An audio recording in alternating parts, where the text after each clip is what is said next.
Bienvenue au cœur de l'action, le podcast de la ville d'Antibes-Juan-les-Pins. Un podcast qui vous invite chaque semaine à vous informer autrement sur l'actualité de votre ville. Face à moi, Jean Leonetti, le maire d'Antibes-Juan-les-Pins, celui qui prend les décisions et qui va nous les expliquer. Dans ce nouvel épisode de questions, quels moyens Jean Leonetti met-il en œuvre pour lutter contre les violences routières et l'insécurité? Et la ville d'Antibes est-elle suffisamment accessible aux personnes en situation de handicap? Bonjour Jean Leonetti. Bonjour. Cette semaine, au conseil municipal, vous avez évoqué les temps forts de votre action 2025. Parmi ceux-là, vous avez cité la sécurité et la propreté. Ce sont deux thèmes que vous avez liés. Et moi, ça m'a évoqué cette théorie, vous savez, des criminologues américains, la fameuse théorie de la vitre brisée, qui en gros dit que quand on laisse se dégrader un lieu, ça peut faire le terreau d'une délinquance. C'est pour ça que vous-même, vous liez ces deux sujets. Non, on pourrait s'endormir sur ses lauriers en disant finalement la délinquance à Antibes, c'est la seule ville du département où il y a une baisse significative, moins 9%, après une baisse de l'année précédente. On pourrait dire finalement, les cambriolages ont baissé aussi de presque 9%, et donc dire tout va bien, voilà. On a mis en place les voisins vigilants, les caméras, une bonne coordination entre la nationale et la municipale. Mais je pense qu'il faut être très vigilant. On voit que certains nombres de villes moyennes ont basculé du jour au lendemain dans une violence ou une délinquance qu'ils n'ont pas pu maîtriser. Donc il faut agir avec le procureur de la République. Et c'est la raison pour laquelle on a fait, comme on le fait régulièrement, un comité organisationnel de la police de proximité, de la délinquance de proximité, parce qu'il faut voir où c'est que ça ne va pas et aller immédiatement corriger la situation. Justement, on pourrait aussi dire que la fin de l'été a été marquée par deux phénomènes inhabituels sur le territoire de la commune, avec des agressions à l'arme blanche qui ont marqué les esprits. Alors, en effet, si on résume ces situations-là, il y a des coups de couteau qui maintenant en France sont devenus une tragédie quasi quotidienne. C'est la raison pour laquelle, avec le procureur de la République, on a défini deux cibles. Il y a une cible qui est majeure, c'est diminuer la mortalité sur les routes, diminuer la délinquance routière. Et puis le deuxième, c'est coups de couteau. Quand on a fait le marché de Noël, on s'est dit, on va en faire un test. Et on va faire 2 opérations de fouilles systématiques en dehors du portique, en dehors de la détection des métaux. Et depuis qu'on fait ces fouilles, on a 50 couteaux qui ont été découverts. Oui. Donc on va continuer. Parce que je pense que le couteau, c'est une arme. Et pourquoi on porte un couteau sur soi ? On peut porter un couteau parce qu'on va à la pêche, je veux dire. Mais enfin, quand on rentre au lycée avec un couteau, ça veut dire quoi ? Ça veut dire qu'on a besoin d'un couteau ? Ça veut dire qu'on a une arme sur soi qui peut tuer. Ça veut dire qu'il y a eu des saisies de fait dans l'environnement des lycées ou des collèges ? Non, on a fait des saisies dans l'environnement du marché. Du marché. D'accord. Et on va les poursuivre et on va bien expliquer que c'est un port d'armes. Un couteau sans destination de travail, de loisirs, c'est un port d'armes. Et ce port d'armes, on va le faire diminuer à Antibes-Juan-les-Pins. D'accord, ça veut dire qu'un jeune qui est interpellé, en tout cas sur lequel on saisit un couteau, non seulement on va saisir l'arme blanche, mais en même temps il va y avoir un travail de prévention, on va lui expliquer... On va essayer d'expliquer de manière globale que d'avoir un couteau sur soi, c'est pas la vie normale. Et puis s'il y a une récidive, alors à ce moment-là, il pourrait y avoir des sanctions plus importantes. L'important aujourd'hui, c'est la fouille systématique et c'est la confiscation du couteau. Comment vous arrivez à une baisse des cambriolages aussi importante ? Alors les cambriolages, on a presque 1000 voisins vigilants. C'est des gens qui se sont portés volontaires.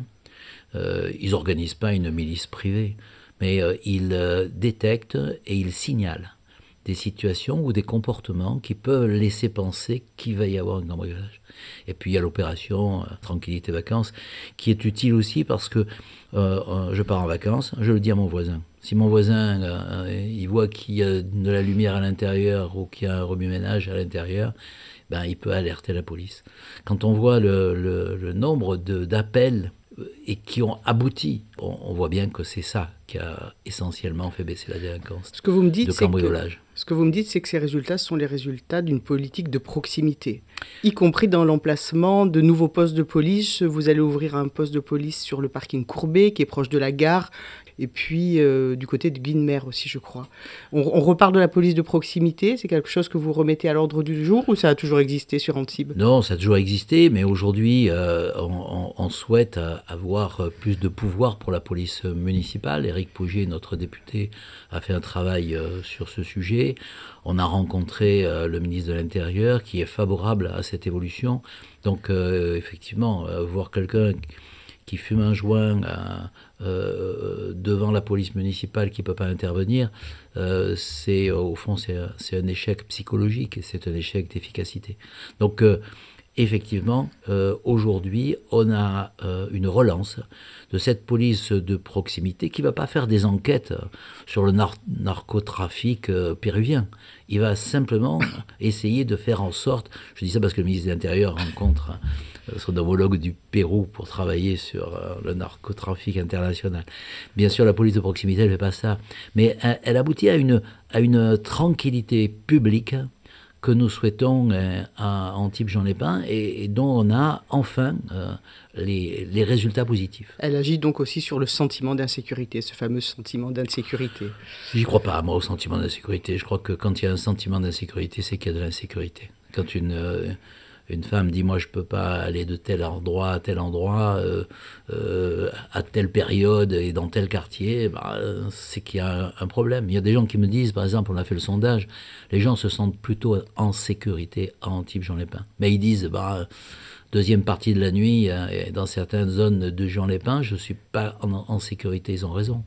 C'est à ce moment-là, malheureusement, qu'on constate des bagarres, des sorties de boîtes, des sorties de snacks. Et donc, on a effectivement encore beaucoup de travail à faire.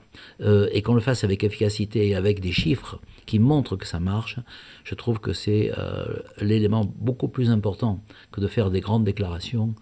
On fait, ça marche, c'est pas parfait, on continue. Je reviens juste sur la sécurité routière parce que c'était aussi un point fort de votre action. On se souvient du drame du petit Noah qui avait marqué les esprits.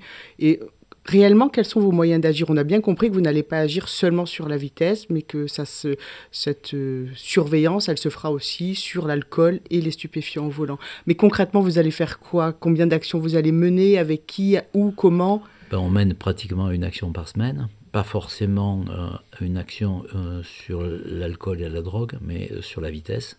Il y a toujours 3 facteurs. Il y a la vitesse, et il y a les toxiques, l'alcool et la drogue. Donc il faut les éradiquer. Et il faut dire à Antibes-Juan-les-Pins, vous risquez de vous faire attraper. Je pense qu'on a aussi une stratégie d'organisation routière qui fait qu'on on a des zones à 30, on a des zones de partage, on a des radars, donc on a des organisations aussi de la route elle-même, avec des rétrécissements qui obligent les gens à ralentir. On a des dodanes, même si on ne les multiplie pas pour des raisons là aussi de sécurité. Donc je pense que c'est une action qui est globalisée. Mais il faut encore gagner. C'est des vies perdues sur la jeunesse. C'est des vies fauchées que l'on peut prévenir. Voilà. Mais essayons de faire passer dans l'esprit des gens qu'en ville, on roule lentement, on fait attention aux piétons, au vélo.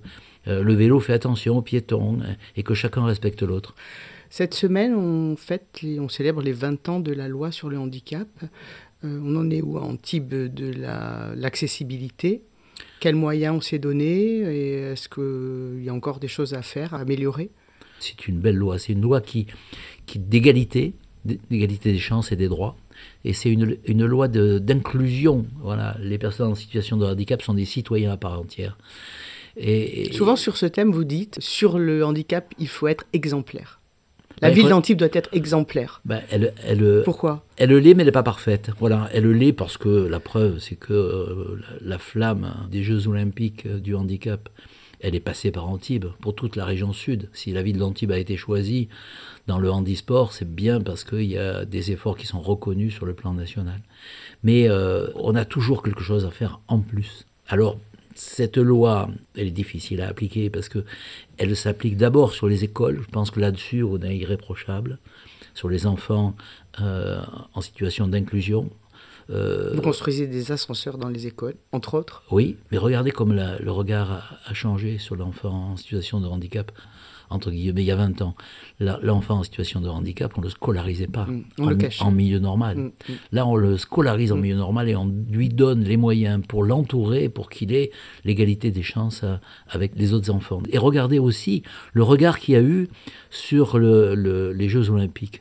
Les Français ont vu avec admiration et enthousiasme ce qu'ils regardaient avant avec compassion. Ça a changé le regard.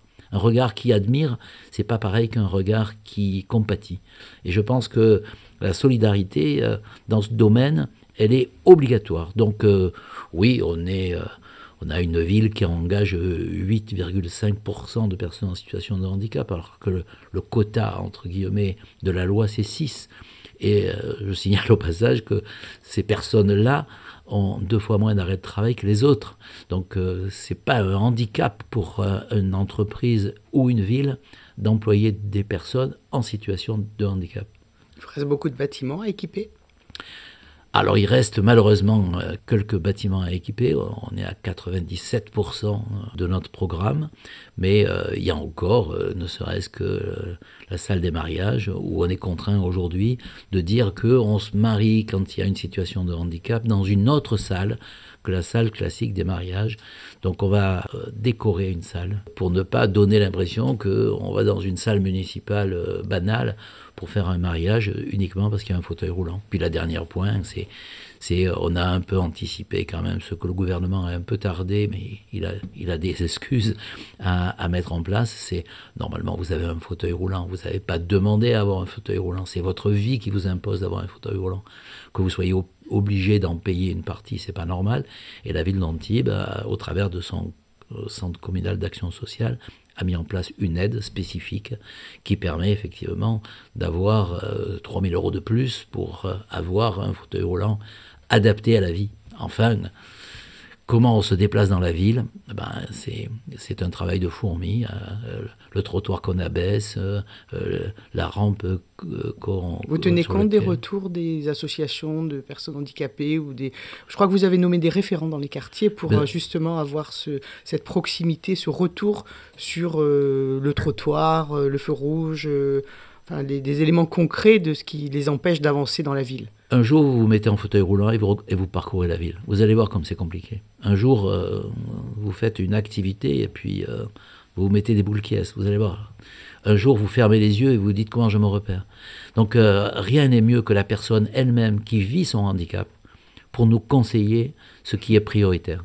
Et donc, c'est effectivement la nouvelle démarche. Dans chaque quartier, il y a un référent handicap qui nous aide à dire ça c'est prioritaire et ça il faut le faire absolument. Et puis ça, on va le faire dans le 2e trimestre au lieu de le faire dans le 1er trimestre.